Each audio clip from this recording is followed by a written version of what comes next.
Vamos criar então o banco de dados que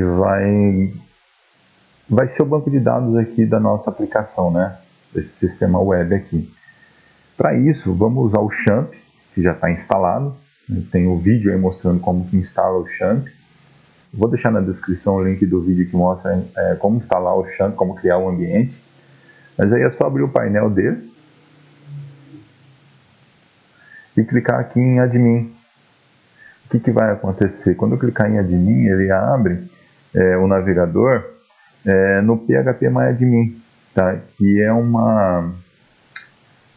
programa que já vem junto com o XAMPP, né? Uma IDE aqui para a gente gerenciar o banco de dados MySQL. No caso aqui, a gente está usando MariaDB, na verdade, né? O banco MariaDB, que é a mesma coisa que MySQL, tá? Então, para a gente criar uma base de dados nova, é só vir aqui em base de dados e criar base de dados. Aqui a gente vai colocar o nome do banco de dados. Vou colocar loja OPEX, que é o nome do nosso sistema web. E vamos clicar em criar. Aqui deixa em UTF-8MB4 mesmo e clicar em criar. Aqui então ele já cria do lado esquerdo aqui, ele mostra os bancos de dados, né? No caso aqui só tem esses outros aqui são todos que já vêm como padrão aqui, do próprio uso aqui do XAMPP.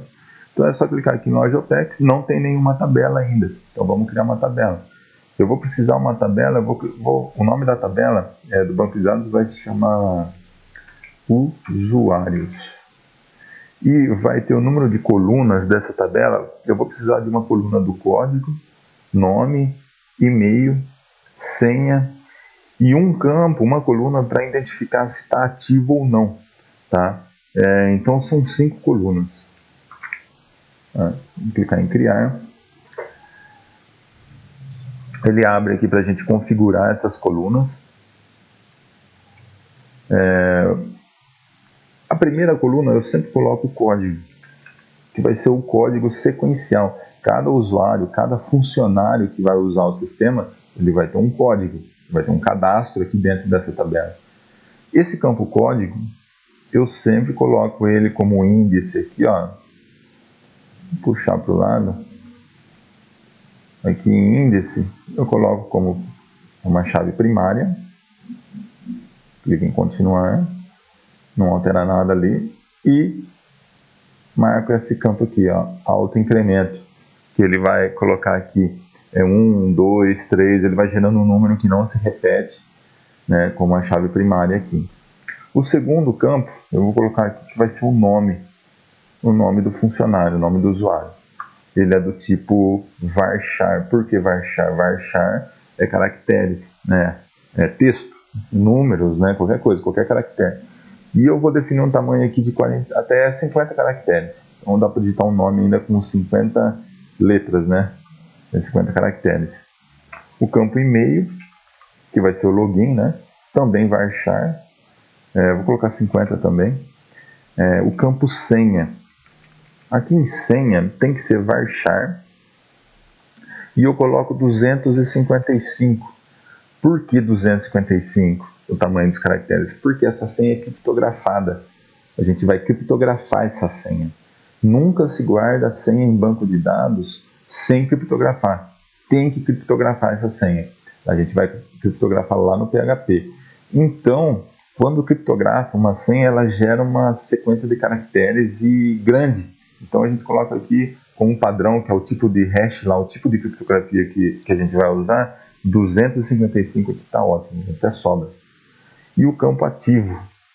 Eu uso esse campo ativo aqui para determinar quando o funcionário está ativo esse cadastro ou não, porque no banco de dados nunca se exclui nada, nunca é dado um delete num registro, tá? De tempo em tempo dá para se fazer uma limpeza no banco de dados e vai excluindo definitivamente os registros que foram desativados há 1 ano atrás, por exemplo.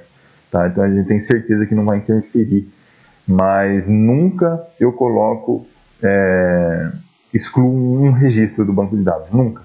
Tá? Então eu sempre crio em todas as tabelas esse campo ativo, Porque quando eu for lá, vou excluir esse funcionário, não está mais na loja. Na verdade, ele não apaga do banco de dados, ele vem aqui nesse campo ativo e marca ele como 0. Então eu deixo ele como int, que é um inteiro, só vai ter 0 e 1 aqui. 1 é que o funcionário está ativado e 0 é que ele não está.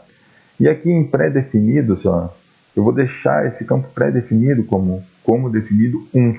Então, na hora de inserir um registro, eu não preciso informar esse campo ativo. Automaticamente, quando eu dou um insert aqui nessa tabela, ele já põe, ele é sempre 1. Eu só vou mudar aqui quando eu excluir. Então, depois de fazer essa configuração aqui, é só vir aqui e guardar. Clicar em guardar. Ele já vai criar essa tabela. Esperar ele processar.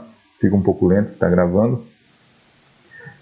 Então, aqui ele já criou banco de dados e a tabela usuários.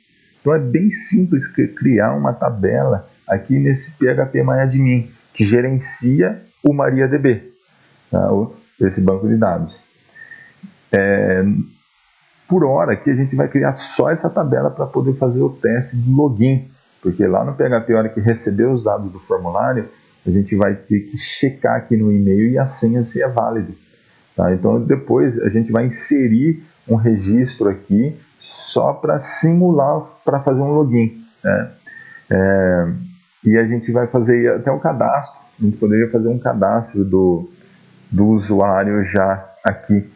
Mas acho que ainda vou inserir manualmente aqui um registro só para a gente fazer o login. Depois a gente faz o cadastro de funcionários, só para poder dar continuidade no sistema e poder entrar na página home, entrar dentro do sistema, né? Para a gente criar um menu lateral e tal. E então a gente já vai simular um login. Então eu vou inserir uma informação temporária aqui, com o nome, uma senha, sem criptografia mesmo, só para simular esse login. Tá? E aí no próximo vídeo, então, a gente vai ver inserir esse registro aqui, temporário, e já enviando e fazendo já a validação desses dados lá no PHP. Bom, então curte aí o vídeo e se inscreve no canal para dar uma força aí no começo pra gente. E até o próximo vídeo, então, para a gente ver isso no PHP. Um abraço.